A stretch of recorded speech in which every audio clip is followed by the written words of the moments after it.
Hello, friends. It's Roland with the Remember Who You Are show. Today, we have an amazing show with you. We will be talking about a topic that I am not very familiar with, but I am excited to learn, and that's energetic neurolinguistic programming. And I have the most amazing guest to talk about this topic with me today. You'll get to meet them right after this intro. The prime directive for every human is to know thyself, which is not a discovery, it's a remembering. And that's the goal for this show, to help you remember who you are. I am your host, Roland Achenjang. Indeed, I am Roland, and you are on the Remember Who You Are show. With us today is an amazing fella. He's a neurolinguistic programming trainer, a medical researcher, a spiritual healer who has been dabbling in this type of work for over 39 years, has even interacted with the Dalai Lama. I'm talking about none other than my new good friend, Art Giser. Art, welcome. How are you? I'm really happy to be here. I think your show is really interesting, so I'm looking forward to our conversation. Appreciate that. And it's my pleasure to have you on. We will be talking about a brand new topic as well as introducing you to my audience and to me. So this is going to be an interesting show. It might go in multiple directions, but of course, we're going to focus on, this ENLP, energetic neurolinguistic programming that you're here to talk about. And before we begin, just as an icebreaker, since I don't know much about you, Art, could you tell me how you started into this work? Yeah. And hi, everybody. So the way I started in this work was I was really stuck in my life. I was managing a research lab for the University of California Medical School in San Francisco. So, I had a good job. I was proud of what we were doing. I worked with great people. We even had great views. We'd go camping on the weekends. I had true love. Everything in my life was great, other than I knew I didn't belong there. And I was one of those people that I knew there was something out there for me, and I knew this wasn't it. And it went on for a number of years. And so after a while, I'm starting to think, what's wrong with me? Why can't I figure out what I want? And I'd always had this belief that something was just going to appear one day, and that was going to change my life. And at a certain point, I thought, well, maybe I'm just kidding myself. And I went to a talk on intuition, and it was just a pretty good talk. And they were selling a number of books, which we'll circle back to in a minute. And they had a break, so I went out in the hallway, and this was, 39, 40 years ago. So when they had things called flyers that you put up in bulletin boards, I'm sure younger people are going, "What's a flyer?" But and I was looking at the flyers, and one said neuro-linguistic programming. And when I read the words, it literally felt like a lightning bolt hit me on top of the head and went straight down my midline. And the scientist in me was going, "What was that?" And the mystic in me was going, "Well, what do you think it was?" It was a sign. So I walked back into the room, and I'm a little stunned. And I start looking at the books on the table, and all the books are on intuition except for one book. And that one book was on neurolinguistic programming. So I thought, okay, this cannot be a coincidence. Bought the book, and everything in my life changed. And I've been a trainer in NLP, or neurolinguistic programming, since 1985. I studied with all the developers of the field. But I also was always interested in the powers of the unconscious mind, telepathy, ESP, clairvoyance. And I just knew that all of that was real somehow. And because I was studying, Marin County is just north of San Francisco on the other side of the Golden Gate Bridge. And if you throw a rock in Marin County, you hit an astrologer, meditation teacher, psychologist. It's a very new agey kind of place. And since I was studying there, people started introducing me to their teachers and started teaching me more about energy work and healing and developing psychic abilities. And I found that was really miraculous too, and that NLP could do really miraculous things, and spiritual work could do really miraculous things. And energetic work could do really miraculous things, but they all had different strengths and weaknesses. So like a good alchemist, I started mixing things together, and that was the birth of energetic NLP. It brings together the neurolinguistic programming, spiritual principles, and healing and transformative energy work, especially remote energy work. Oh, okay. Really cool story. And the only place I can go to from here is your childhood. All right. And what was that like? Were you raised in a traditional religious home, or was your family not religious? My parents had been both raised as Orthodox Jews, but they raised us in Reform Judaism, which is much more liberal. And I always had a strong spiritual bent. And now it doesn't sound so unusual, but even when I was little, I was fascinated by Buddhism, Hinduism, and other kinds of approaches to spirituality. I mean, now that's really common, but when I was young, it wasn't. And I didn't study them in depth, but I would study them some. And I don't know, when I was 12 or so, started doing yoga. Unfortunately, I haven't kept it up, but I started doing yoga. And I just knew that there were all these powers of the unconscious mind.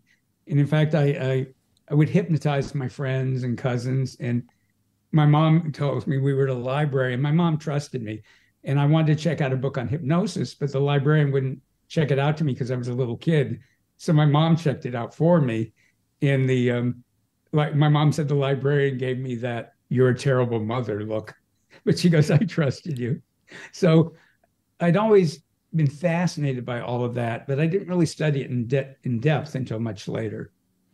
Okay. And, in answering that question, you answered another question that I wanted to ask, which was whether or not as a young kid, even though you were showing interest in these different religions or different belief systems, you found that you were supported by your family. And it sounds like you were, if your mom was taking you to the library to check out books. You talked about hypnotizing your friends. Can you dive in a little bit into that? Did you teach yourself, or what did you? Well, you couldn't go online, of course, then, but the book my mom checked out for me, and also comic books used to have an ad for HypnoCoin. It was this little plastic spiral that when you'd move it, it would look like it would twirl. And but then I realized I didn't need that. And I don't remember exactly what I read, but I did read things on hypnosis. But it also just seemed really natural to me. I don't know if past life or something, but it just seemed really simple to me. Okay. And it wasn't until I almost got a friend of mine in serious trouble when I was 18 that then I stopped doing it for a number of years, because I realized I really need to learn what I'm doing here, because this is way more powerful than I thought it was. I mean, you can't just say that and not elaborate. When you say you almost got your friend into serious trouble, what happened there? Well, I have to get the full effect. It all works out okay, but the setting was kind of like one of these teenage horror movies. So we're 5 of us. We were camped out at a secluded beach in California, nobody else there, and we're camped under a huge boulder, which will fit into the story later. And this friend of mine, I'd gotten him into hypnosis, and he'd studied some self-hypnosis, and several of the other guys worked with him. Actually, he was an assistant manager at McDonald's. And this is before we all got in college. And some of the guys worked with him, and he'd hypnotize them for fun. So they went, "Oh, why don't you hypnotize Larry?" We've never seen him hypnotized. So Larry, when people do a lot of hypnosis, it can go deep really quickly. So I told Larry, "Well, put yourself in a deep trance, and then I'll take it from there." And there's a thing in hypnosis called age regression, where you have the person think they're younger ages. So I regressed him back into the womb. And he was saying things I didn't completely understand, but now I know. You probably know more about this than I do, but with your pharmacy background, but the fetus and the placenta are controlling a lot of the pregnancy. And he was talking something about being able to control things. I'm not using those words. And I'd ask him about his mother, and he'd go like, and he didn't have a clear distinction of his mother as being completely separate, which would make sense as a fetus. And so I'm really fascinated by all this. So I thought, well, I wonder what would happen if I tell him to go back before he was born. And I didn't believe in past lives at the time, but I just thought it'd be interesting. And I thought he'll either come up with some story or he'll just go, well, I wasn't anything.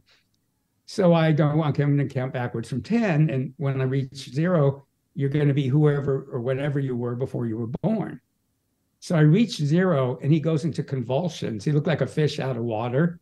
And you know, and I'm freaking out. He's one of my best friends. I'm thinking, oh my God, what have I done?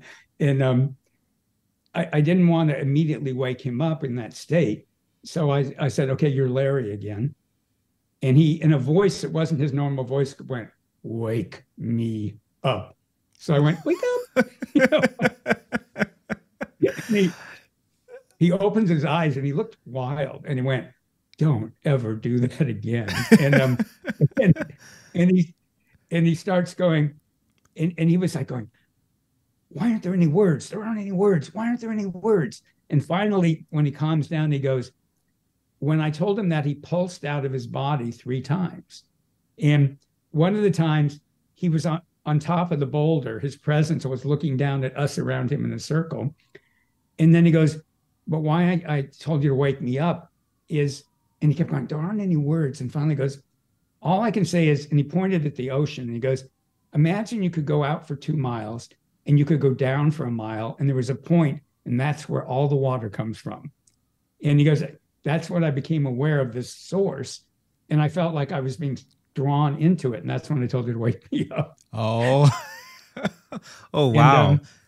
And it actually turned out to be the start of a whole spiritual evolution in his life. So it turned out fine, but I'm thinking, oh my God, what have I done? You know, but I ended up going after that. I really need, and since then I have studied hypnosis, but I realized I really need to know what I'm doing. Yeah. I mean, it's a fine line, right? When you are on a spiritual path, how much of it is actually hurting you versus how much of it is actually helping you. Right. A lot of it is going to be the way you perceive what's happened, and then how you decide to present yourself to the world after you've come out of that experience. But so many thoughts come to mind about that, you know, as a past life regression analysis. And then if you read a lot of Dolores Cannon's work, by saying, you know, he was back at what we can assume is the source. I've not talked to Larry, of course. Then it makes you think is one of those new souls who had just come straight from the source and then incarnated on the planet, which if you read Dolores's work, she details that a lot. That's really neat. What was interesting though, and you know, and I mentioned it was kind of spooky, and he became aware of these other spirits that didn't have bodies. And then he goes, and they want bodies. Like, we're in a secluded beach, you know, thinking like, I've seen these movies, you know. It wasn't like that. It was just the thoughts that come up. Yeah. But we were all like, yeah, it makes sense though. It makes a lot of sense that anyway, okay, I'm going to go off on a tangent again here. And this is classic Roland having a conversation with his friends. But if you've read stuff like The Raw Material, The Law of One, where there are multiple dimensions, and they talk about the 4th dimension. The 4th dimension is where you're not really in physical body, but you're influencing those who are in the physical body. Yeah. And so it makes sense to me that there are going to be a lot of these beings around who want to know what life is like in a physical body. But I mean, not everybody is giving birth every day. So there's like a limited supply of physical bodies. And then I guess your best way to experience it is through us vicariously. Makes you appreciate your physical body, right? Like you won the lottery if you have a physical body. And I just really, I want to piggyback on what you just said, that, you know, that, and I do believe in now through my work, you know, I work a lot with consciousnesses that don't have bodies, you know, and maybe they did at one time, maybe they never did, but being able to remember it when challenging times, that it's a privilege to have this experience, even when it's terrible, you know, I think helps us get through experiences. And I mean, you know, who knows what the truth is, but I don't believe anything is spiritually random. And that, and I want to be clear to people. I think that when people hear about manifestation, sometimes they start blaming themselves like, oh, I have cancer, so it's somehow my fault, or my partner left me, and I don't believe that we're what I'm trying to say another way. I think that we're very complex creatures, and that we have all kinds of levels to ourselves, and on some level, I think we're co-creating our reality, not 100% creating it, but co-creating with everybody else, and that um, it's not somebody's fault because something happens. That's part of the normal human existence. But as you develop more spiritually, you have the ability to not make it so that nothing bad ever happens, but there's a whole lot of things that don't need to happen or can be turned around. And the Dalai Lama talks about natural suffering and unnatural suffering. And natural suffering is, as I understand it, is that we're in bodies, things can happen to us, we get older, things can happen to people we care about. And unnatural suffering is all the suffering that we unconsciously, energetically, spiritually create that it doesn't need to be there. And so I believe we can not necessarily prevent all of it, but lessen or prevent a lot of it and lessen a lot of it. And when these things do happen in life, feel that we're guided and supported. And to me, that's the most important thing that I, with my clients and students, is that they know that whatever happens in life, they're being helped, they're being guided, and they're supported if they open to it, and that's always there. Yeah. And just, can I just say one thing? I made up a term called beliefs du jour, like soup du jour. And when I teach programs, I have the energetic NLP pledge, which I'm not going to go through the whole pledge, but the idea of it is I don't want them to believe anything I tell them. And I'll tell them, I don't believe anything I'm saying. This is what I think today, du jour, and that I'm just putting ideas out for people to consider. So I want people listening to know the ideas I'm putting out, they're just ideas, and they're my best awareness at this moment in time. But I'm not interested in people believing me. I'm interested in them using them to find their own spiritual information. I think that's really beautiful. I mean, everything you've said really is.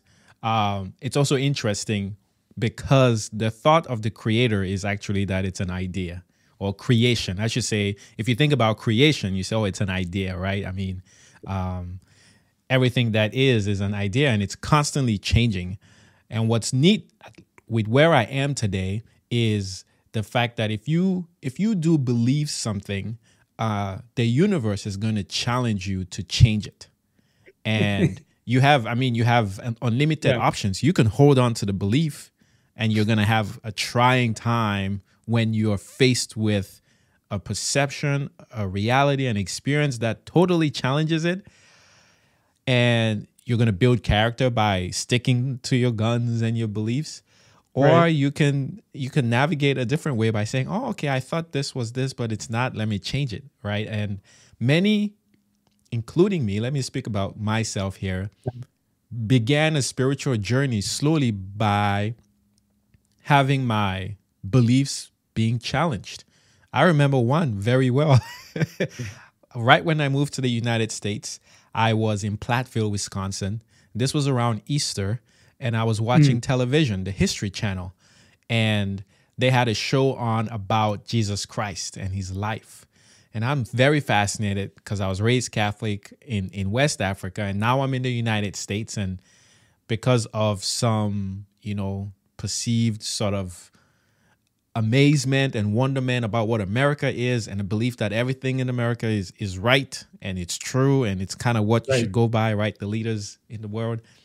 I'm watching this on TV in America, and the narrator is behind the scenes, narrating the show as the actors are reenacting what Jesus Christ's life was. And at some point, I'll never forget this. The narrator says, Jesus had brothers and sisters. And I thought, wait, hold up. Hold up. Time out. Exactly. It's live TV. I could not pause it, but I know I heard it. And my whole foundational beliefs about who Jesus Christ were just challenged. And there was like this huge crack in it, to the point where I thought, I can't watch this anymore. the History Channel doesn't know who Jesus Christ is. He was the only son of Mary, and he had no siblings. Like, we need to set these people straight. Like, so that just little things like that, where you hold on to a belief, the universe is going to challenge you. It's like, that's how it works. It's by not being, the only constant is change, including your beliefs. They're going to change.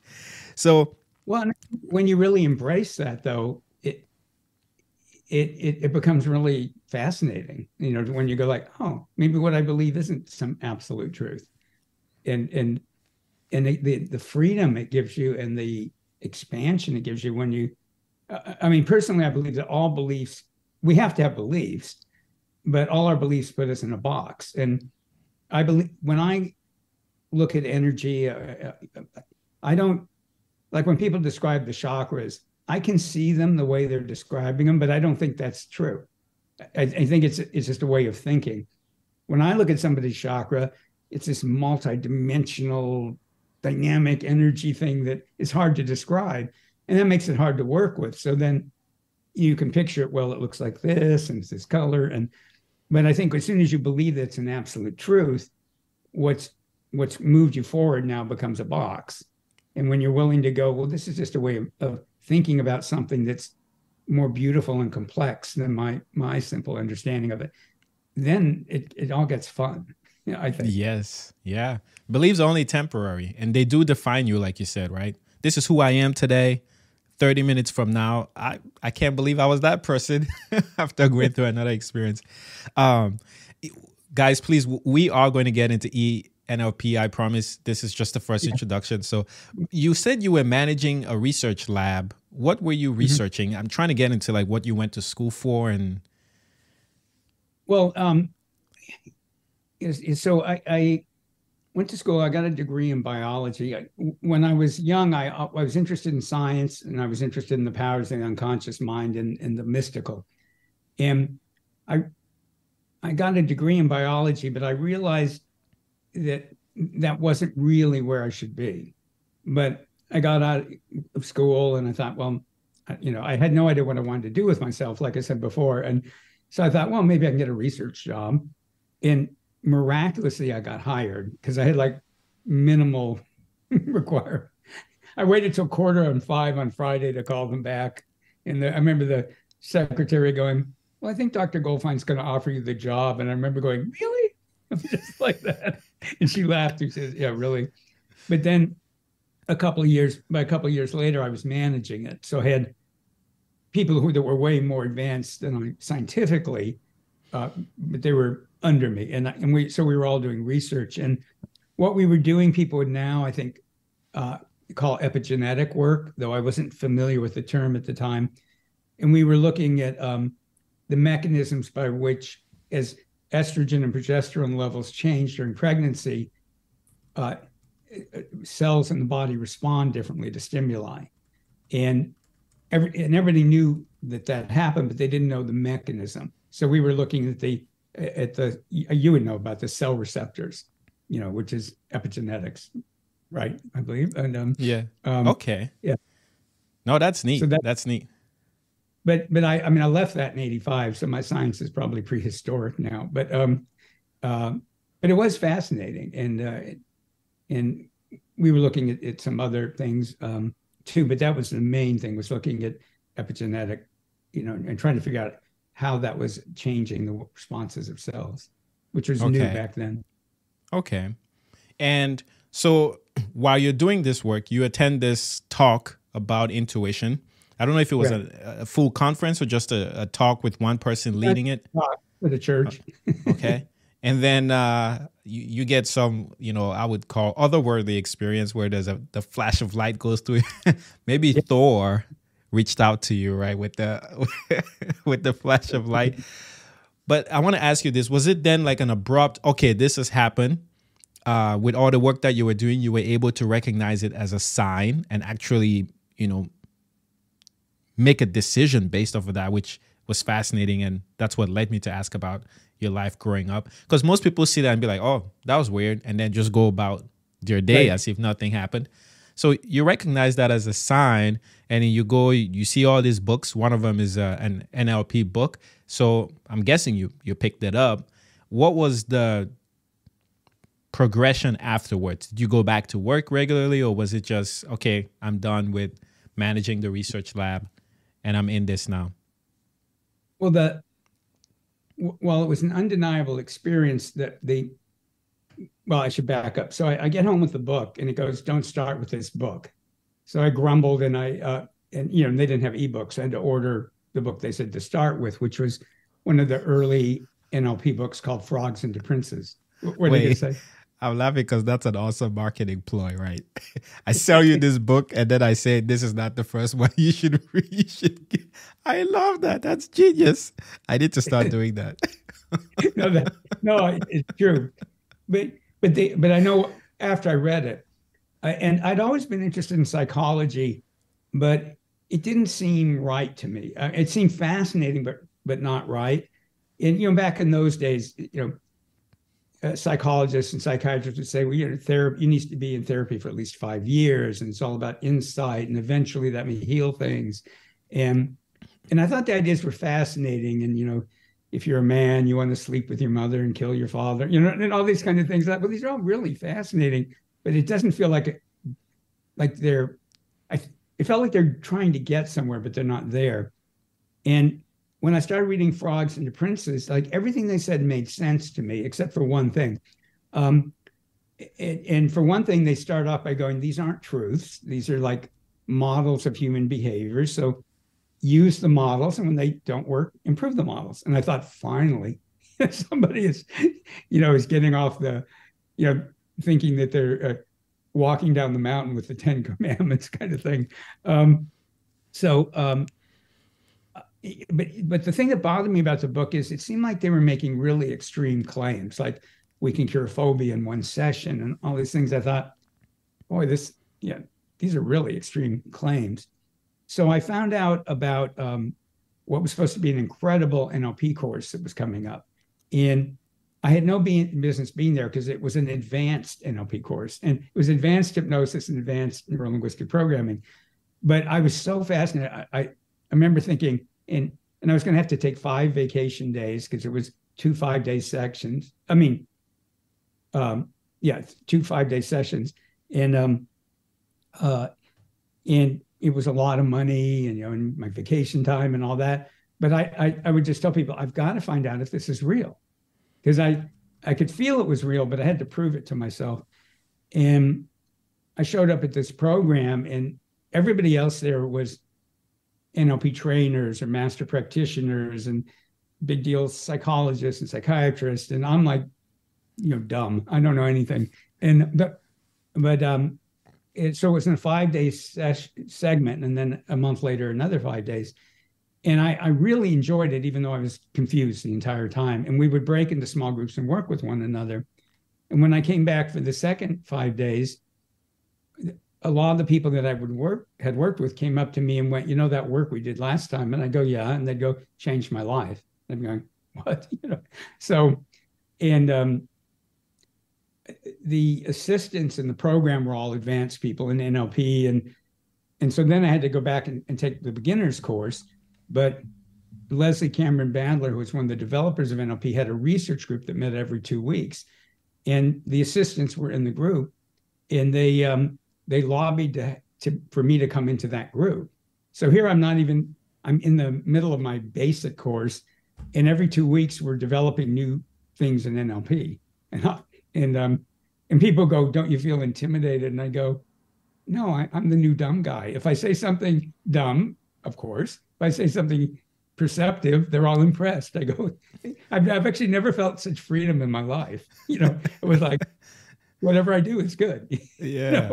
Yeah. But and then Leslie became my mentor. So once I got into it, everything was magical. It was just like, there was no way I should have been in that group at that point. It should have taken 4 years. Yeah. Well, no, that's a great story. Is the Frogs and Princes book, is that the NLP book, or is that a different book? No, that's an NLP book. One of the first. Alrighty. And then while you were working in here and people are telling you, okay, the work we did last week changed my life, what specifically were they referring to? Do you have any examples there? Oh, this is like 38 years, 39 years ago, whatever. Um,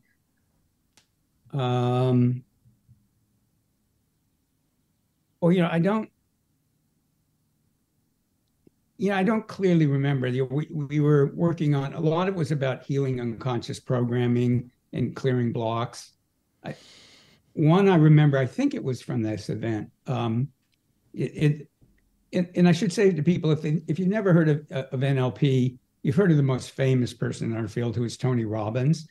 Now, he has his own philosophy and way of doing things, but the core of his power to change people's lives is from NLP. And I think he started about a year before I did a little bit of marketing, I think, and a little bit. A little bit, yeah. But I did not know that, though. I did not know he's an NLP student or practitioner. Oh, yeah. Yeah. And when he first started, he didn't advertise that, but then eventually he admitted it. And of course, we all knew it because we recognized the techniques and the processes he does. And he's changed tons of people's lives. Why did I bring that up? We're talking about... We're talking about how people's lives may have changed. Any examples of what they went through? There's a lot of techniques in NLP, but NLP is not really the techniques. It's a whole way of thinking about human behavior. In the gold standard in NLP, when I was studying it, was to just be able to have what seemed like a normal conversation with somebody, and their lives would get better. So to give a simple example of that, this one woman, really lovely, inside and out young woman, and she went, the men in my family are all into science and logic and math, and the women are all artists. And I have this belief that you can't do both. You can either be logical, scientific, business, or you can be an artist, and I'd like to believe I can do both. So all I did is I looked at her and I went, I guess you've never met anybody who could do both. And I started seeing the wheels turn. And then she goes, oh, yeah, I can think of somebody. And then for the rest of the day, she'd come up to me and go, I'm up to 13 people. I'm up to 14 people.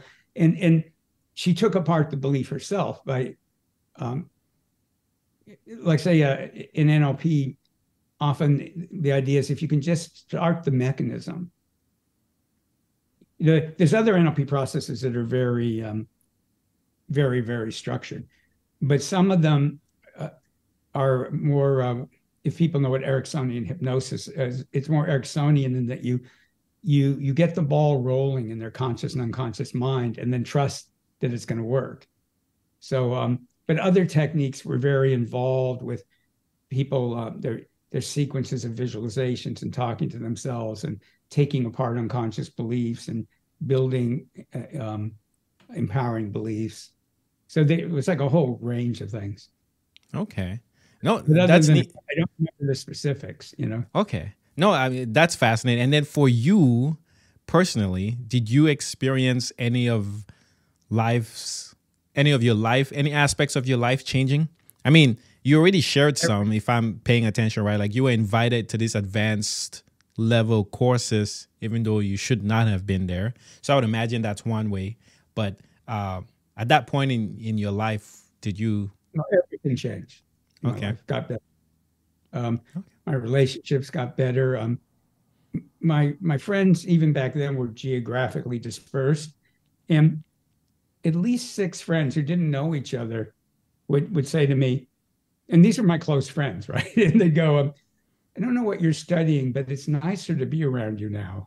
I'm thinking, these are my friends. But who was I? Who were you before Art Giser? Well, I grew up in California, and but my parents were from Boston. And Bostonians are kind of like New Yorkers; they're very direct in how they speak. Southern Californians don't tend to are like have a nice day. Where in New York they might go, why'd you say that? That doesn't make sense, But it's not being unfriendly; it's a different culture, Yeah. So I was just brought up to be very direct in communication, which, sometimes is a little hard on people without me intending it to be. So, and NLP is a lot about communication skills and how do you influence people's thinking without manipulating them in a negative way, though, I mean, you can use it that way. But ideally, it's how do you communicate with people in a way that gives them the possibility of considering new ideas rather than making them wrong and I didn't realize it. I've done a lot of work in corporations with leaders and teams, and one of the big things we would always teach them was like, how do you say what you think without other people feeling like you're saying you're wrong, which is what people, imply all the time, So that's one example, but I remember my brother going, ever since Art started studying NLP, it's like he's like high in a good way, and just yeah. I'll tell you one of the hugest change, and I always was an optimist, but in NLP, one of the ideas is that if it's possible for one person, it's possible for another. And this was way back in the 80s when I was first studying it. But when I knew I was really incorporating it, was a friend of mine talked about, being a paraplegic would be the worst thing in the world. I wouldn't want to live. And I remember I thought about it and I went, well, of course it'd be a terrible thing. And if that ever happened to me, I would meet paraplegics who enjoyed life and I'd find out how they do it. Because there are many of them that do really enjoy life in spite of it all. And that's very NLP. It's like, if somebody else can do it, there's a way for me to do it. But I have to find out how. And NLP is a lot about what goes on in somebody's inner reality. Some people listening may know about Venice Beach in California, and it's been in a lot of movies, and it's just an incredible mixture of people and unusual for a Southern California beach. And there was this one guy who obviously was a birth defect thing. I mean, had little kind of tiny legs and tiny arms, and he would put a blanket out and have his boombox and he'd dance. And, people would give him money, and we'd see him all the time. And this friend of mine goes, I always, I hate to look at him. It just makes me depressed, And I go, you should take a good look at him. He's happier than you are. And he was, and like all these women are coming up and going, hey, Steve, or whatever his name is, and hugging him. And he's like dancing out in the sun. And of course he had huge problems in life, but you could tell he was filled with joy, in spite of all. And I went to my friend, I go, you're handsome, you're athletic, you have a good business and but he's happier than you are. Go figure, right? Go figure. Yeah. Well, that's an interesting take, right? You're kind of getting ahead on what NLP is. I really like that description and that summary. It's a way to learn to communicate with people in such a way that you give them the avenue to explore new ideas, essentially, without them feeling like, hey, what you're saying is wrong. And so this can work for, self-communication, the things you say to yourself as well as you say to other people. And do you feel like this would work in any aspect of your life, whether it's health, finance, relationships? Oh, yeah. And like I said, my field is energetic NLP, where I combine it with the energy work and the spiritual work. But NLP itself, one of the early definitions was it's a study of the nature of subjective experience. The nature of subjective experience. And what the people who started NLP said was, of course, we all we have to deal with the outside world, but what really matters is how we interpret it inside. The inner reality we've created. And so in NLP, we look at what's the structure of that inner reality, consciously and unconsciously. What are the beliefs and the programming that limit us, and what are the ones that would free us up? And then getting into people talk about visualization, but they do it in a really crude way. And what I mean by that is people go, well, visualize what you want. Well, we have an internal coding system for our visualizations that people aren't conscious of, though you can become conscious of it. And a lot of times when people are visualizing what they want, it's coded as a fantasy. And your Okay. brain is trained, unless you have mental problems, your brain is trained like, don't act on fantasies. We all have fantasies that, not necessarily that they're bad, but that we have no intention of acting on and shouldn't act on. And there'll be different characteristics to the visualization. We call this submodalities of something that is going to happen or that you're going to really manifest is different than a fantasy. And so that's just one example. So NLP has a lot of facets to it. And which doesn't mean it's hard. It just means a lot of different things we look at. But this whole thing of submodalities, it's like if I right now held up a bottle of soda and a bottle of wine, you couldn't read the labels if I turned them around, but you'd know this is a soda bottle, this is a wine bottle, because the shape is a code. Well, in the same way, when people visualize things, where it appears to be in your visual field is part of the code, whether it's color, black and white, whether it's moving, still, clear, or fuzzy. There's a whole bunch of characteristics. And the same thing is true for our internal dialogues. What's the tone of the voice? Where is the voice coming from? Up here? Is it in the center of your head? Is it behind you? Does it sound angry? Does it, and when you start discovering this coding system for somebody, you can literally repackage things. So you can take a belief and turn it into a doubt if they want it. You can take a doubt into a belief, and you can turn grief into acceptance. I mean, it's truly miraculous. And then when you combine it with the energy work, it's just over the top. To the roof. Yeah. Now let's get into the energy work. You got me really excited here by saying, when people are using visualization to create or manifest their reality, are they manifesting fantasies? Like that got me excited because I had never thought about that, but it's, I just went through a conscious expansion because that's certainly relevant, especially if you're trying to manifest something that doesn't come through. That doesn't come true all the time, right? And you're putting it in it's a fantasy bucket. It'll always stay there. So let's piggyback. You've used the word energies a lot. And in stalking you on your website, you have the words universal energy as well as earth and earth energy. And I just wondered, how do you differentiate each one of them? What are the differences there? What could you tell us? It's a great question. And I'll start with a general answer.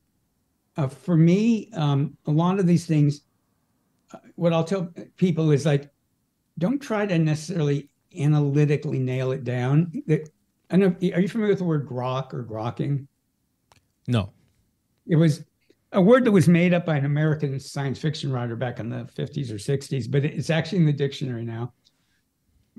And grokking is not intellectually understanding something. Grokking is when you really get it. So if you think of a great musician, they can't tell you in words, how they compose the music or how they play it. They become one with the music. And grokking is where, and great artists talk about, you become one with the color and one with the.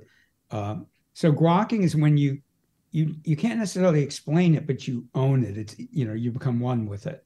So in energetic NLP, the goal is always to become one with the ideas and not try to nail it down too much. So when I use terms, I always use them pretty loosely.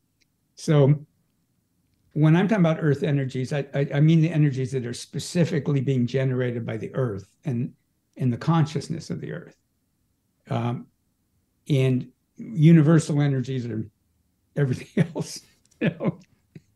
So, I mean, and at times I'll talk about other kinds of specific universal energies, but and the reason though I do it at all is when you tune into earth energies, and you think of it in terms of earth energies, it's easier to draw upon those energies. And and when you tune into universal energies, but the universal energies have different characteristics too. Oh, well, actually, the thing I haven't mentioned that I should have mentioned, one of the key concepts in energetic NLP that's unique to energetic NLP is the concept of your miraculous self, which is not the same as your high self. And this will also tie back to manifestation. So one of the limitations of the way most people teach manifestation is they act like it's only a conscious phenomenon. So it's just what you think about. And then sometimes they expand it. Well, it's also your unconscious mind. Well, as you know, you're a lot more than your conscious and unconscious mind. You have a spirit, you have a soul, you have a conscious mind, you have an unconscious mind that has different parts to it, and you have a body. All of those aspects of you have different agendas for your life. So you may consciously be visualizing something and your soul might be going, nope. Or your spirit might be going, I don't think so. And then all of that exists within your karmic field and what are called spiritual contracts, the different agreements your spirit and soul has made. So things like The Secret, I always go to people like, have you ever noticed sometimes it works great and sometimes it doesn't work at all? And I don't know about you, sometimes I'm really negative and everything turns out wonderfully. Like that research job, I was 100% sure there was no way in the world they would hire me. I literally only called back. I remember talking to my roommate and going, and it'd be kind of rude if I said I'd call back. So I waited till 4:45 to call them back. So I thought, well, I really should do it. So manifest, and then, well, I don't want to go too far down there right now, but then of course, manifestation is also within the other human beings and beings that are manifesting. So, that and spirit. I got so far down that rabbit hole. I want to. It's okay. So we were talking about earth energies versus universal, and why you use both, or what the difference is with them. But I got it. Thank you. So the point I was trying to make was that in energetic NLP, we create your miraculous self, which is really, really easy. And if you want, I can take everybody through it. It's when your spirit, with its vast perspective, and your deep inner human wisdom, with its very practical wisdom, when they come together and align to guide you, nurture you, heal you, and support you. So we create the miraculous self, and then we put it in charge of things. So when I think of universal energies, my intention is my miraculous self is choosing which energies. So I don't have to figure that out. And if I think about earth energies, my miraculous self is choosing which ones. Because there's, universal energies, there's a gazillion of them. Yeah. So this is, okay, this is neat. We are going to get into this because I mean, by the end of this, I want to be your subject, right? We've talked about the energies that you work with. I know one that you've mentioned a few times is chakra, which it's something I want us to get into. Let's say I come into your office, or I'm your client, right? And I go, Art, you need to start working with me. What is that process like? How do you begin? Are you reading energies? What's that like? What are you asking, etc.? Yeah, that's a great question. So, and most of the work, even before COVID, I do is remote. I have clients all over the world because, as you know, energy, time and space, and energy works through time and space or above it. So, so I always start with, what's on their mind, and I'll ask, are there problems that you're focusing on, or the outcomes that you want? So, occasionally somebody will go, well, just whatever you read in my energy. But usually I like to start with, there's something motivating them. So I want to know, well, what is it? And sometimes we need to work on that because what they want may not be appropriate for them. And I never tell people what isn't appropriate, but we explore it. So I'll give you an example. I had a wonderful client who was working for the UN in Haiti. She was from Africa, but she's working in Haiti, and wonderful woman. And she had studied some about the Secret and the Higgs material, the Abraham material. And she literally thought she must be doing something wrong, that she can't get the aid to the people of Haiti. And I'm going, first off, Haiti's one of the most corrupt countries in the world. And secondly, everybody in Haiti is somehow unconsciously co-creating the situation. I go, you're not the queen of Haiti. So let's see what we can do to improve this. But the first thing I need to do with her, because she came to me because like, what am I doing wrong? I'm visualizing getting aid to the people that, and that's why I like to talk about this whole being permission, these different aspects, because lots and lots of wonderful people think that if they're not manifesting what they want, they're doing it wrong. And it's just not that simple. So that's just an example of sometimes we need to work on, can you give me one moment? My computer's doing something funny that I can fix real quick. But if I don't, it may cut me off.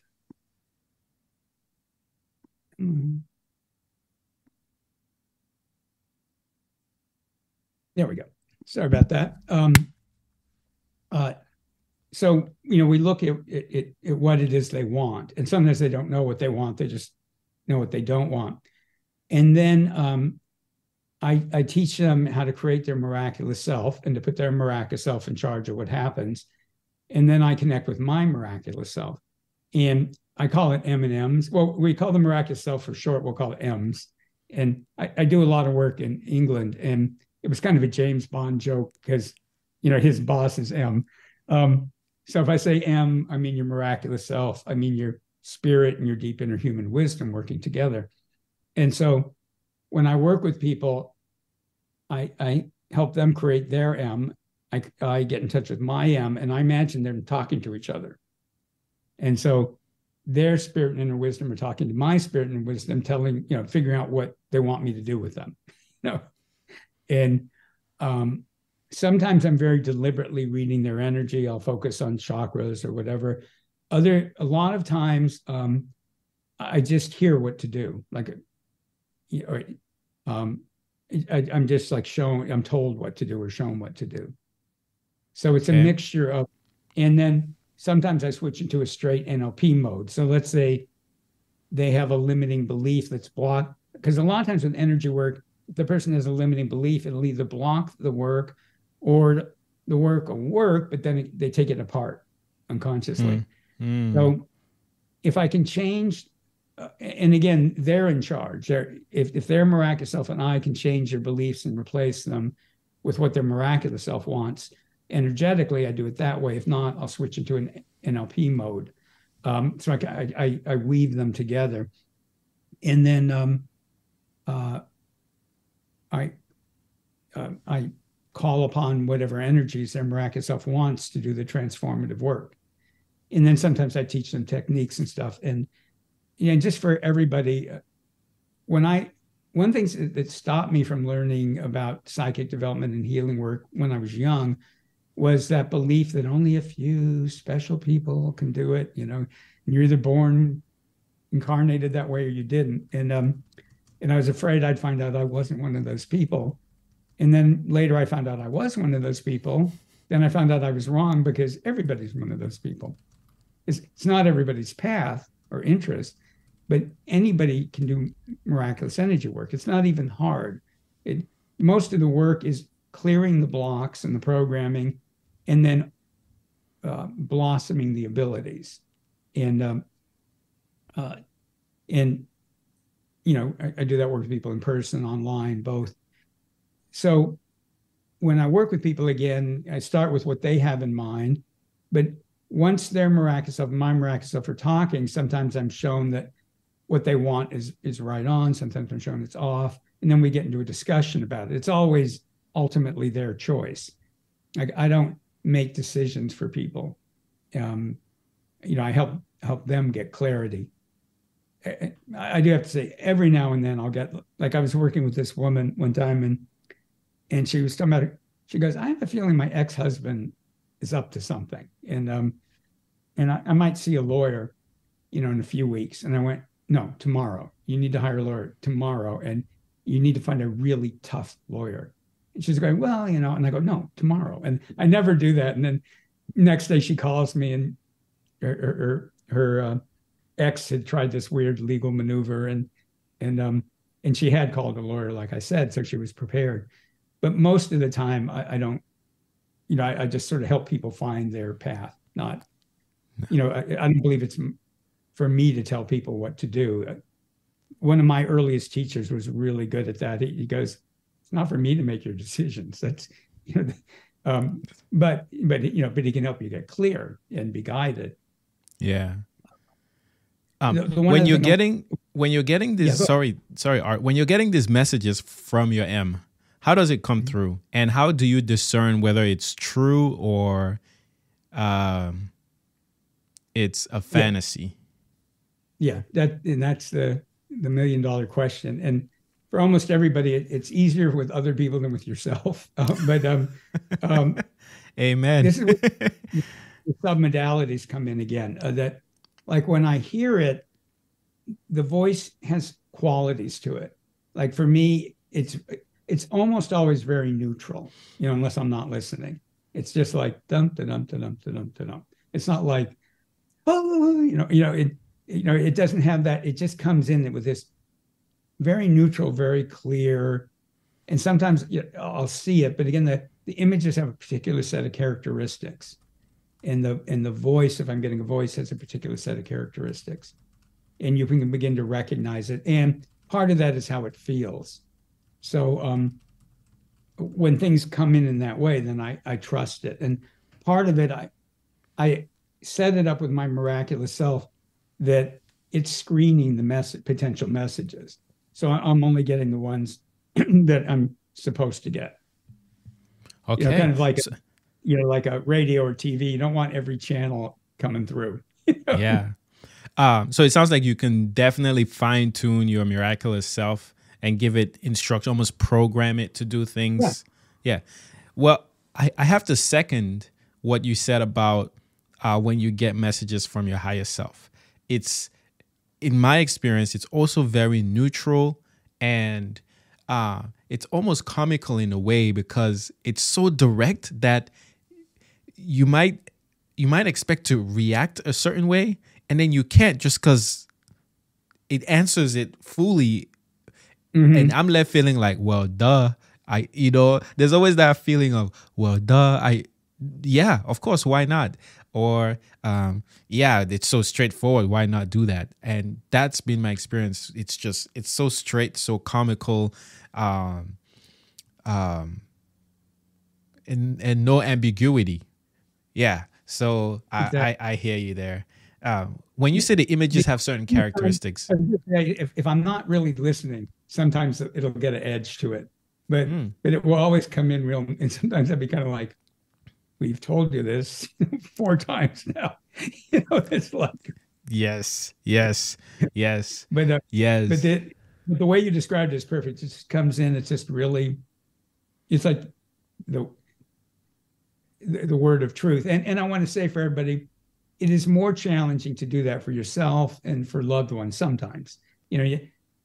There's a concept called neutrality, and neutrality, in the way I was taught it, doesn't mean that you don't have emotions about things, but you don't judge them as right or wrong. And when you can get into, like, whatever you get is, it's not whether it's good, bad, right, or wrong, it just is, then it comes in much more clearly. Yeah. Neutrality is actually my, in my book, the who and why you are all you need to remember. That's the underlying message is, oh, cool. I go through all of these scenarios of who we are, why we are. And then if you really want to experience life on Earth in the way the Creator sees the universe, you almost have to be neutral.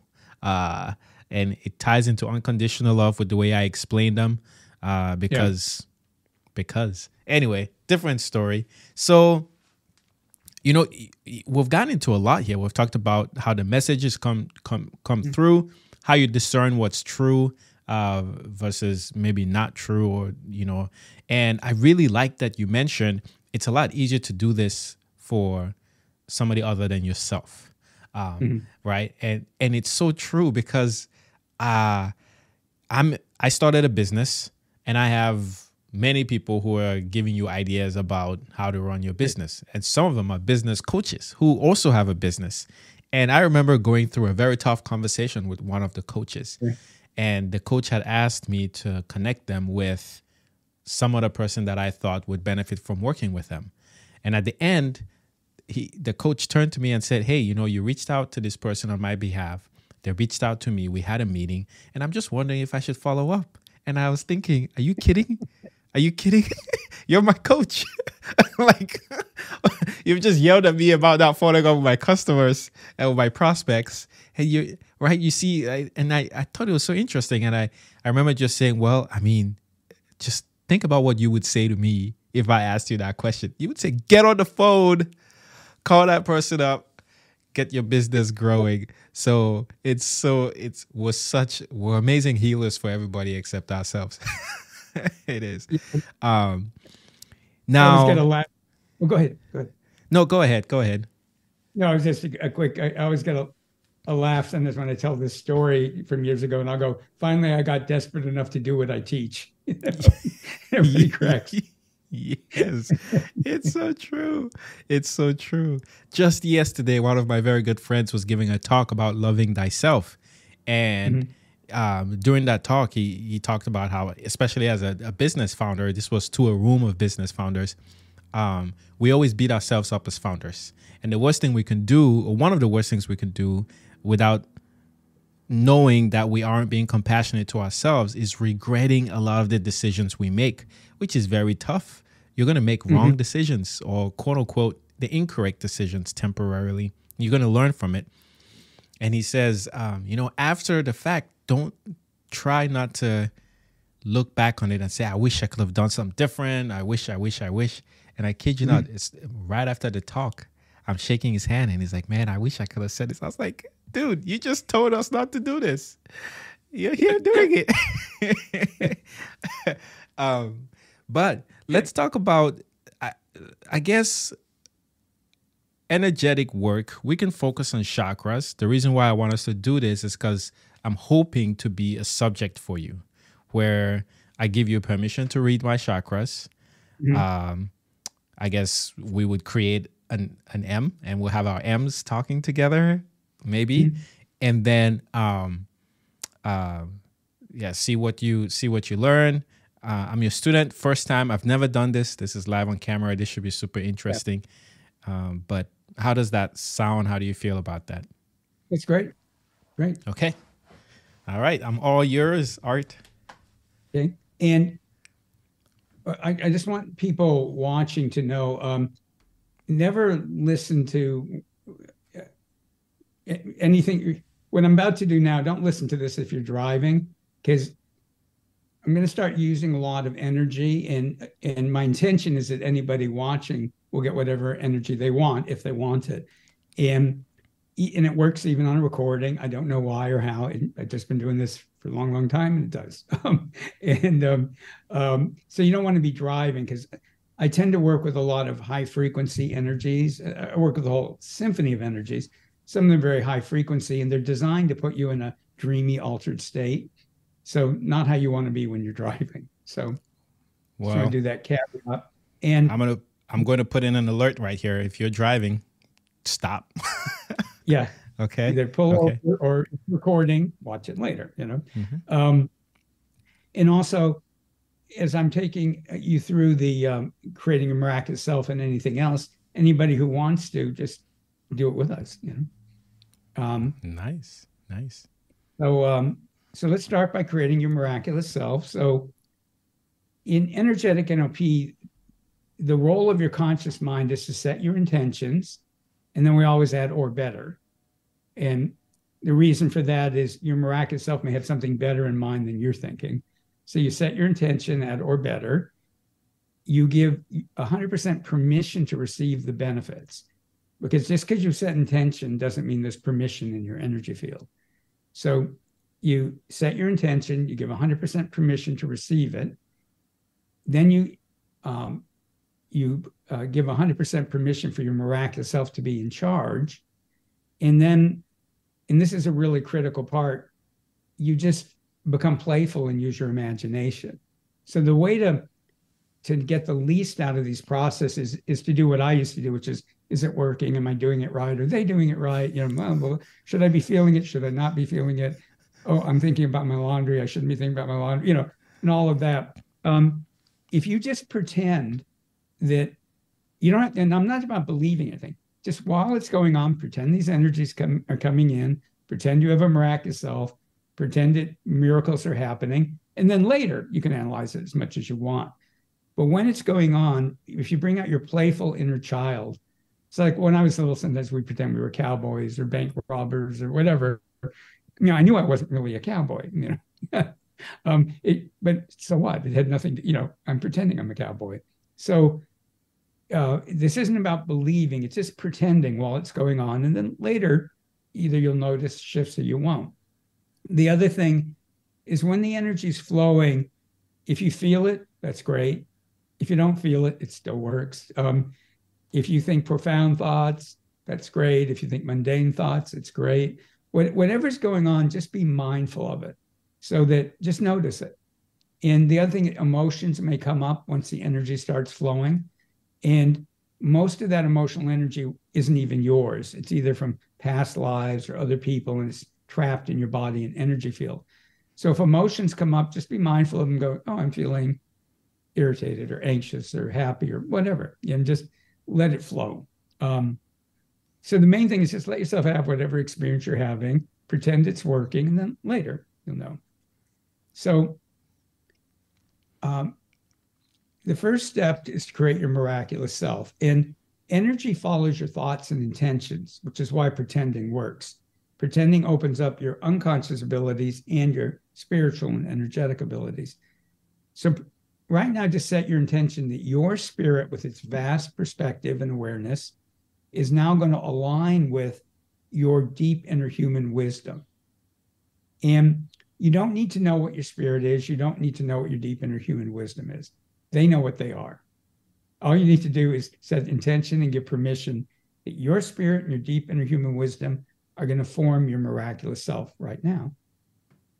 And just is this something you want us to say out loud, or in our minds is okay? Okay. In your mind, or you can just go yes to what Art said. Yes to what Art said. Yeah.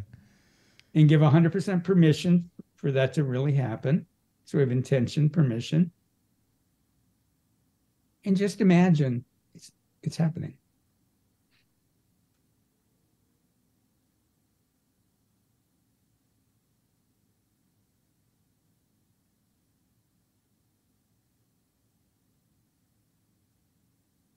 And for everybody, your miraculous self isn't your boss. It's your guide. It helps you. It works with you. You don't have to do what it wants.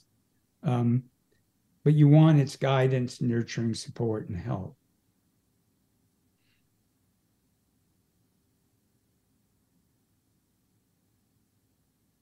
And then just pretend you have a miraculous self now, and that as you work with it, kind of like a muscle, as you work with it, it gets stronger and the abilities increase. But just right now, pretend you have one, because you do. And give permission for it to be in charge of how you benefit in this session, in this process.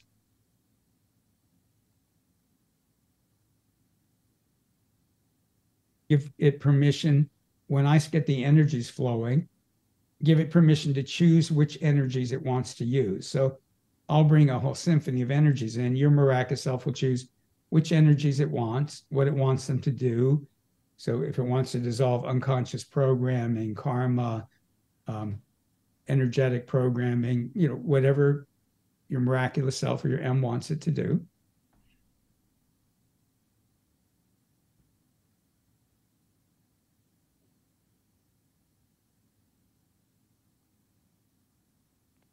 Okay, and what's on your mind? Do you have something on your mind? You talk about reading chakras. I can just tell you whatever pops up, or if you have one in mind that you'd like me to start with. Let's focus on chakras. Any particular one, or just whatever shows up? We could do root and sacral chakra. Okay. So base or of the better. spine. Or better. Or better, yeah.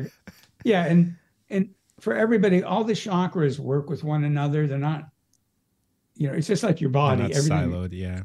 together. So even though we're talking about starting with the root, there are things going on in the throat and the crown and everywhere. And also point out to people, you don't just have 7 chakras. You have a lot more than 7 chakras. And some of them are above your head, some are below your feet.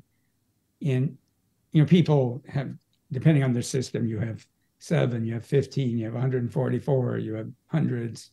It just depends how you want to look at it. So, yeah, so as I look at, so the first thing that really lights up in your root chakra is a lot of ancestral programming. A lot of it would be valuable if you were living their life. Some of it's valuable, but a lot of it is just has nothing to do with your life in America now. And even if you were in Africa, it wouldn't fit. What country were you from in Africa? Cameroon.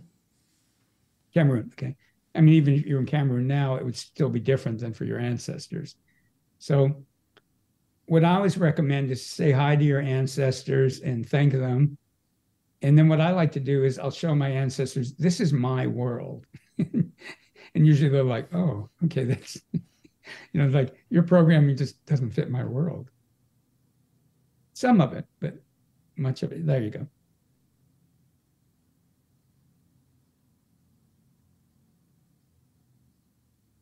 And respectfully, not that you need their permission, but ask for their agreement, and you're changing that programming. You don't have to have it, but it's nice. There we go.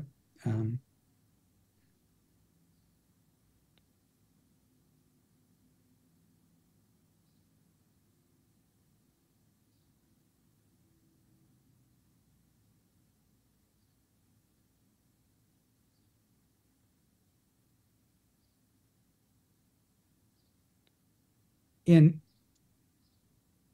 for everybody, the way I'm describing this is the way I'm being shown it, but it's always going through me. So feel free to, if I'm saying the wrong words, feel free to adjust it. I'm giving you my impression of it. But around your sacral chakra, there's like a sphere of a programming. And as you know, and a lot of people might know, the sacral and the root have to do a lot with our relationship to the physical world and survival and thriving.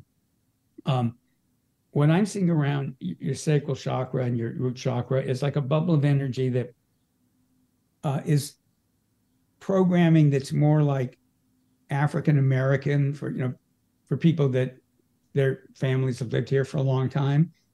And of course, their programming doesn't fit you either. That's not, and you're keeping it out of your chakra, but it's still kind of there.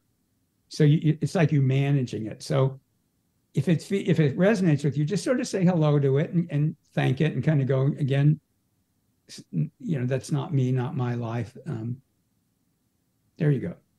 I don't know. Can you feel it's starting to dissolve? Yeah. So again, usually yeah. It's more of a feeling, but it's more of a visual. So I'll see activity, and it's where I see it. It's up and to the right in my like when I close my eyes, it's like right up here. So this is where I'm seeing all this activity taking place right now and feeling it. It's right here. It's weird, but anyway, keep going. And that's part of that submodality, is that coding. So it's significant that it's there, and we don't have to analyze it. Just, and again, it just real respectfully, just going that, it's just not my truth. And the thing is, for the people who watch your podcast and people like you and I, we're wanting to embody more of our spirit, live a very authentic life. And it isn't whether the programming we get from other people is like good or bad. It's just either it's helpful or it's not. And we're all people that we didn't come here to follow everybody else's programming, So just a real respectful, like, thank you. I know you're trying to help, but yeah, it's not. That's not for me. That's not what fits. There we go. A lot more of it's dissolving.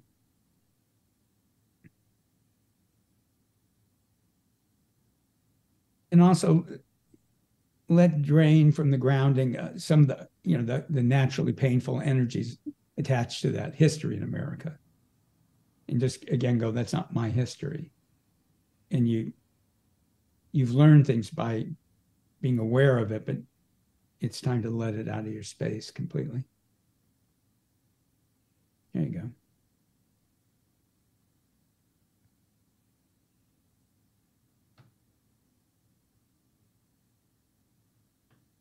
And there's a woman's presence.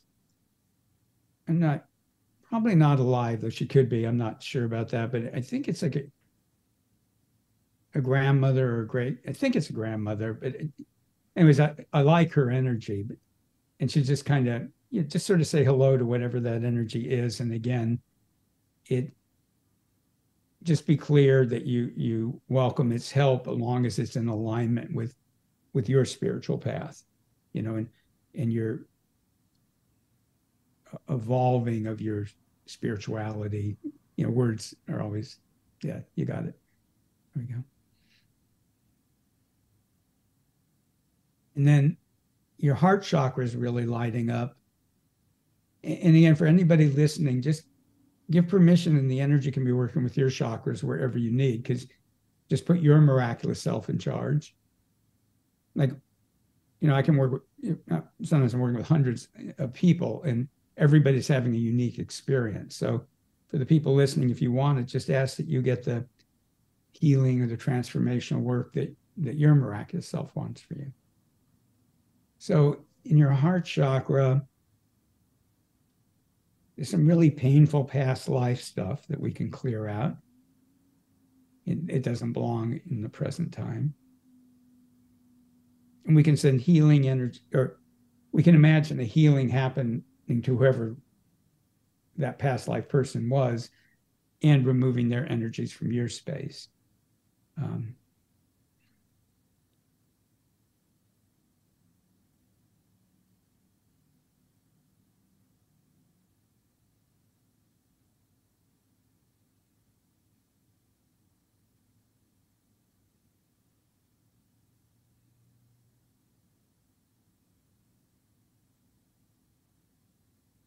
And a message that I'm getting to say to you is it's time to really get comfortable with admitting that you're a really good man. You're not perfect, blah, blah, blah, blah, blah. But, it's not only okay, but it's part of your path to really recognize that. That's part of your nature. And the more you are comfortable admitting that to yourself and owning it, the more it blossoms in you.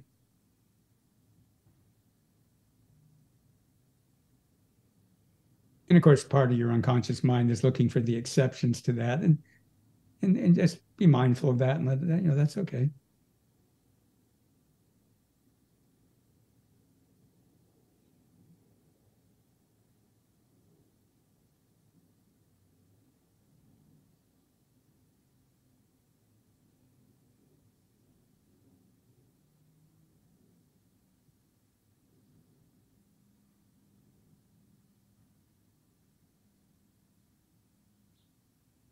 And just working with your whole energy field right now, or a lot of your energy field.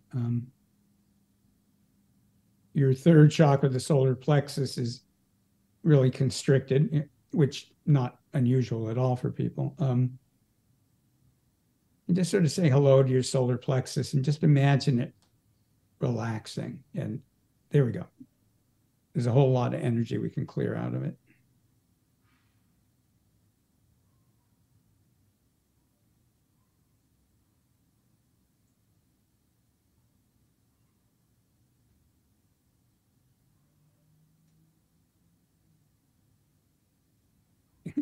I don't know if this will make sense to your conscious mind, but I'm getting to say it.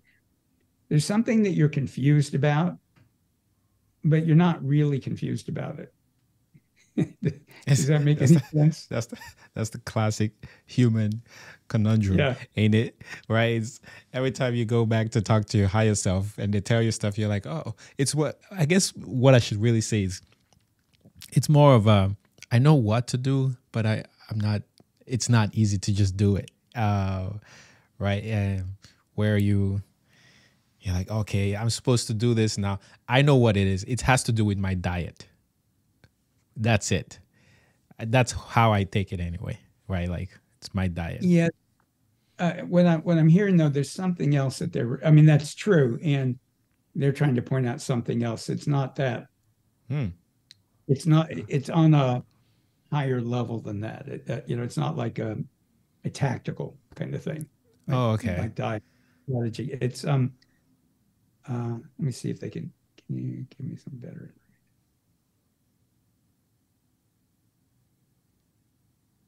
The words I'm hearing, I tend to trust the ones that I wouldn't have thought to say this.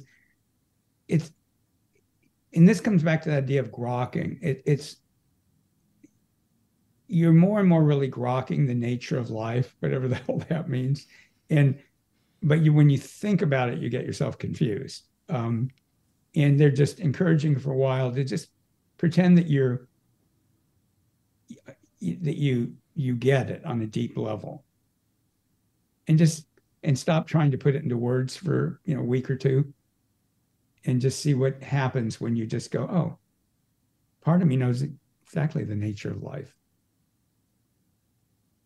Okay. So Okay. that's what they're talking about, because that lit it up. And for everybody listening, it's a really good exercise to just in certain things go. People always talk about the great mysteries and ineffable things. That there's just certain things that we just really can't put into words, but we can connect with it. We can feel it. Whether it's our life purposes or so. Like for me, and maybe it's an illusion. On a deep level, I feel that everything in life is purposeful. I have no idea what the purpose is, but it just feels completely true to me that the life is not random, and that both the things we think are good and bad are taking us some. Well, that's not so much taking us somewhere, but it's all part of something, and that it's I all ultimately valuable. yeah. Yeah.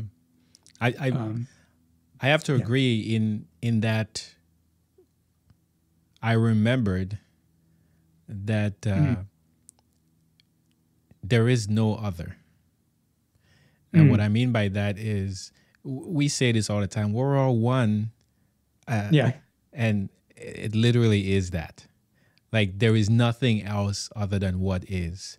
And what is the same thing manifested in multiple forms. It's like if I were going to bring it down to a very practical way you can relate, if you looked at your physical body and you said, well, my physical body is Art Giser, and you Mm, have hair on your head and, yeah.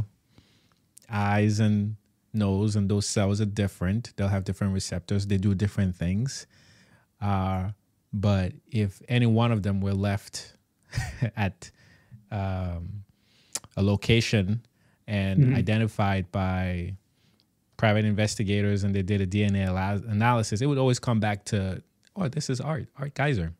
Same thing, mm, like the core of everything that exists, whether it's biological, digital, if you can imagine it, if you can think it, believe it, energy, everything is an essence of this oneness that I remembered or experienced a couple of years ago. And mm. and so there is no other. And what it did for me is help me calm down a lot, in the sense that, right, growing up Catholic, there was this worry you're going to end up in this place for eternity, suffering if you didn't Right. do certain things. And I just thought, well, if I were there, it won't be eternity. It'll be like perceived as eternity, but it'll be very temporal or temporary either way, Mhm. because nothing's permanent, and it's designed to help you experience another aspect of yourself. And you Mm. don't have to die to experience it, like some people will tell you. And at the end of the day, there's nothing else, right? That's what I was. There's nothing else. No one's gonna punish you because it's just you anyway. There's nothing else. Yeah. And as they said, you're not confused. Yeah. So, No. Yeah. That I know. I get. Yeah. Okay. Okay. um, yeah, and that was, I love what you said, and that's allowing the energy to clear up some programming in your space. Um, and for everybody listening, you can honor, the beliefs about eternal damnation and stuff and just be clear, like, not my beliefs. Absolutely. Yeah. Picture Jesus never said that. But I think that's the beauty of the what I call the oneness is that it's so infinite that it literally is allowing you to create with it what you think it is or what you think life is. And as we talked about earlier at the beginning of the show, those beliefs that you use to define yourself, they're going to limit you in some way, right? Yeah. And they all do, even mine. I know mine limit me as well. And the question is, okay, why limit yourself like that? Because it allows you to create something unique for the time that's how you see yourself. And then you say, but okay, then what? So I've created this. What if I change my belief? What else could I create? And that's been how life has evolved. That's what I remembered. And yeah, it's what led me to start the Remember Who You Are show, because I'm trying to help people remember who they. Anyway, long story short. But I love that. I just recently, about a week ago, taught a class in London that I called Spiritual Alchemy. And to be honest, an AI thing popped up, that name. I thought, well, that's kind of fits for me. And it wasn't until later that I realized there is something people call spiritual alchemy that's kind of the opposite of what I believe and what you would believe. Because alchemy, the old version of alchemy is you're taking something base and turning it into gold. You're taking the impure and making it pure. And I went, well, this is spiritual alchemy 2.0. It's like, there is no impure, there's no base. You don't need to be fixed. You don't need to be transmuted. It's about being who you are. Yeah. The whole you don't need to be fixed. That ties into the conversation I had with Randy, which is on my YouTube channel. You can watch it. It talks about saving the earth, like what essentially that that entails. But yeah. Can I point out something you said? I don't know if it was deliberate or not, or just part of your accent, but instead of infinite, you said infinite, was that deliberate? I really love that. I never heard that before. So that's the way I say it. And somebody actually corrected me on YouTube. One of the comments on my channel was, "It's not infinite, it's infinite." What I like about it, I many years ago, I used to go to this class every week with a man named John Norman, who was quite amazing. And we would do healings on one another and a lot of other stuff. And there was a guy named Larry, a different Larry than before, who was a very spiritual guy, really neat guy. And for some reason, and I want to be clear to people, I don't normally do this and I don't recommend doing it. But when I was giving the healing, I was just guided to put my consciousness inside of him, which I never do. What? And I just kept going deeper and deeper and deeper inside of him. And all of a sudden, I'm like out in the middle of space. And I'm going, how did I get here? And I heard the words, the kingdom of God is within you. And so that's when you said infinite, that the whole idea that what we think of as finite is the infinite. Yeah. I heard. Well, I'm going to start using that. I'll credit you. Yeah, appreciate it. I think and what we think is finite, but there is no finite. There is none. The end is just another beginning. So let's go back to the NLP. Is that the end of it with the chakra work, or No, a couple of quick things. Let me do a little more. And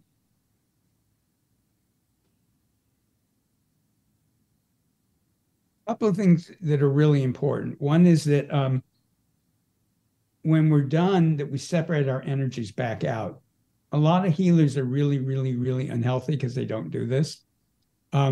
So ask your miraculous self to pull back all your energy from my space, and I'll pull all my energy back from your space. And if any of the energy you pull back isn't really yours or isn't helpful, it can just go down your grounding into the earth. Give your miraculous self permission to fill you up with more of your essence and with earth and universal energies that will support you now and in your next steps in life.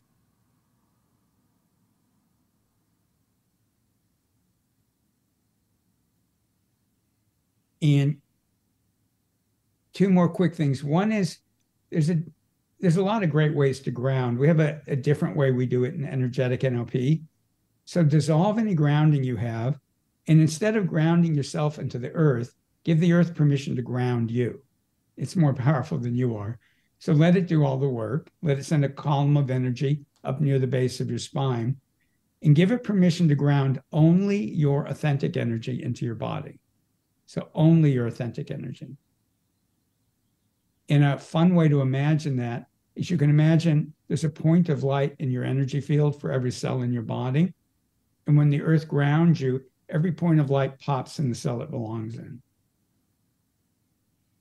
Give your miraculous self permission to use that grounding to bring Mother Nature, Mother Earth energies up into you that will heal you, acknowledge you, love you, nurture you, and help you manifest.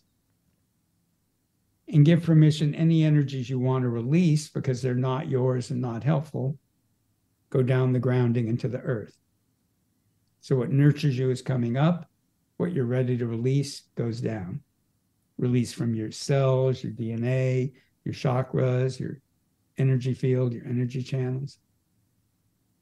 And then one last piece, it's a unique energetic NLP thing.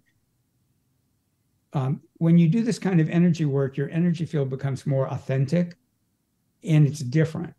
And sometimes on the inner level, people and pets notice something's different and they get a little confused because they know it's you, but you're not the same you, even though it's better and more authentic. And the way to take care of that is ask your miraculous self to send what we call spiritual emails to everybody in your life, include your pets and your plants. And it's just like changing your email address. It's just going, hey, this is what my energy field looks like now. You know, you're not looking for approval or anything. Just like, this is my address now, energetically. And have your miraculous self include the people you haven't met yet that your spirit wants you to meet.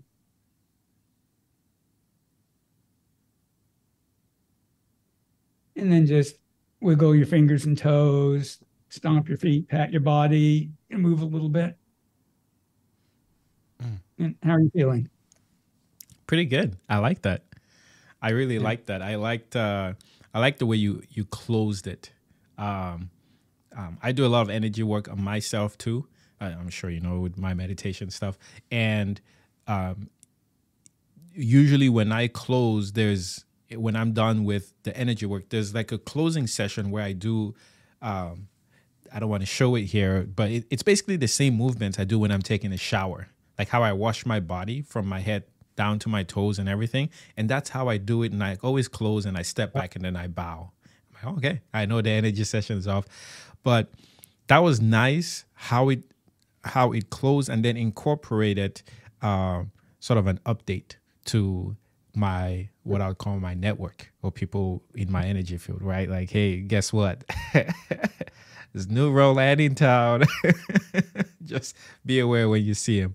Another. Well, go ahead. Go ahead. What I like about your shower movements, have you ever heard of havening? No. There's YouTube videos on it, and they're using it with people with PTSD and stuff. And I almost was going to suggest you do it. It's movements like you have your hands on your shoulders and you slowly get your arms, and you go this on your face. And they create physiological responses and they relax people and they help them process. So what you're talking about, your shower movements are similar. Yeah. So I think that's very cool. Yeah, that's what I go like that. I bathe and I do my whole body.